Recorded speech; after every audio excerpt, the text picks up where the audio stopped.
How did you send them information that you are registering their vehicles? Local రైతులను వాళ్ళతో మాట్లాడుతున్నారు బాబు మాట్లాడితే ఒకరికి తెలుస్తుంది ఇద్దరికి తెలుస్తుంది అదే ఇన్ఫర్మేషన్ పెనిట్రేట్ అవ్వలేదండి అందుకే వెహికల్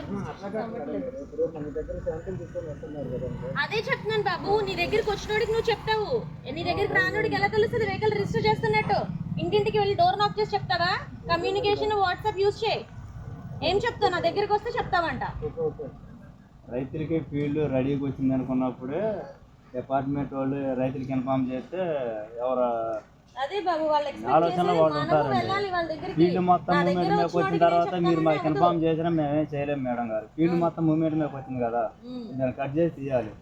డిపార్ట్మెంట్ వాళ్ళు వచ్చి పట్టమంటున్నారంటే ఏమి చేయలేము మేము. అప్పటికప్పుడు వెహికల్స్ రిజిస్ట్రేషన్ అవ్వదు కదా అట్లా ఇబ్బంది అవుతుంది. నిన్ను మార్చాల్సిన పరిస్థితి వచ్చేలా ఉంది. నిన్ను తీసేసి బ్లాక్ లిస్ట్ కలెక్టర్ గారు మొన్న పెట్టిన మీటింగ్ చూసావా? ఇలా సమాధానం సరిగ్గా చెప్పని వాళ్ళని బ్లాక్ లిస్ట్ చేసి పడేస్తున్నాం. Stop answering, listen first. మీరు రైతులకి ఇన్ఫర్మేషన్ పంపించాలి. నా దగ్గరికి రైతు వస్తే చెప్తానంటే ప్రొక్యూర్మెంట్ సరిగా జరగదు. వెళ్ళండి ఫీల్డ్ లెవెల్. మీరేమి ఆఫీసుల్లో కాలు కూర్చుంటే వాళ్ళు వస్తే చేస్తా అంటే అవ్వదు పని. ఏమైంది? పర్మనెంట్ గవర్నమెంట్ ఎంప్లాయా మీరు? ఇలా బిహేవ్ చేస్తారేంటి?